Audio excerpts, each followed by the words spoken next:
வணக்கம். நமக்கான அரசியல் யூடியூப் சேனலை சப்ஸ்கிரைப் பண்ணாதவங்க சப்ஸ்கிரைப் பண்ணிக்கோங்க. உங்களுக்கு பிடிச்சிருந்தா மற்றவங்களுக்கு பகிருங்க.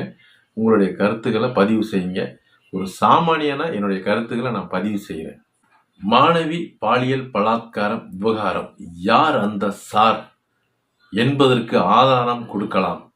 யாராக இருந்தாலும் கடும் நடவடிக்கை எடுக்கப்படும். மு.க.ஸ்டாலின் ஐயா, அதாவது தமிழ்நாட்டோட முதல்வர் மு.க.ஸ்டாலின் ஐயா சட்டசபையில தெரிவிச்சிருக்காங்க.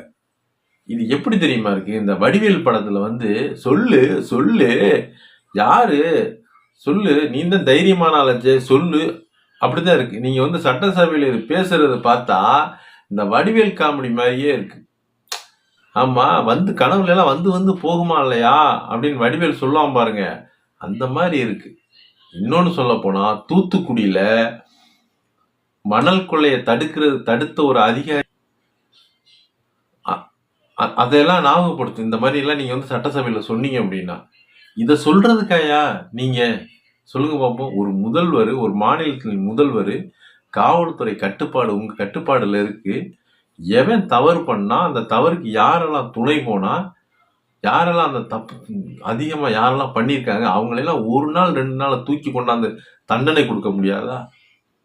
ஒரு சட்டசபையில போய் ஒரு 30 வருஷம் 40 வருஷத்துக்கு முன்னாடி இந்த செவுர்ல எல்லாம் ஒட்டியிருப்பாங்களே, இவரை கண்டுபிடித்து கொடுத்தால், இவரை எங்க இருக்காரு தகவல் கொடுத்தால் உங்களுக்கு 5 லட்சம் 10 லட்சம் சன்மானம் கொடுக்கப்படும் அப்படின்னு இந்த தகவல் தொழில்நுட்பம் இல்லாத காலத்துல பண்ணுவாங்களே, அந்த மாதிரி இருக்கியா?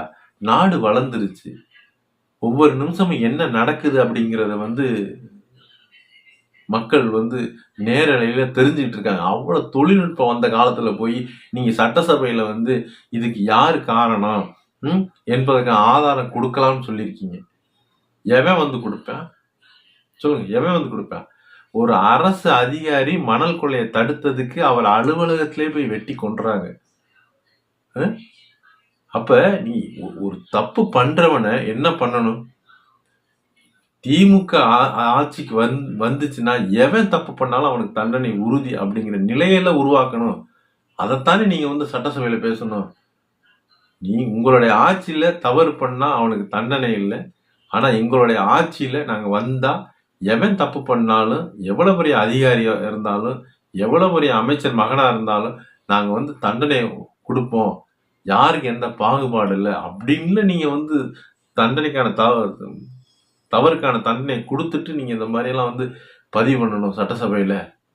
சட்டசபையிலே ஒரு தவறை எங்களால கண்டுபிடிக்க முடியல, ஆதாரம் இருந்தா கொடுங்க அப்படின்னு கேட்கறது ஒரு முதல்வர். இதெல்லாம் காலங்காலத்துக்கு இதெல்லாம் பதிவாகாத இந்த மாதிரி வார்த்தையெல்லாம். இது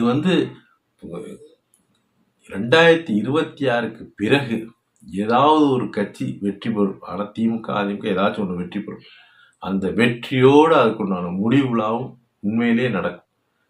ஏன்னா மக்கள்லாம் வெறுத்து போயிருக்கான். உண்மையிலே இன்றைய இளைஞர்கள்லாம் ரொம்ப கவனிக்கிறான், பொறுமையா இருக்கான். ஏதாவது நல்லது நடந்துடாதுன்னு.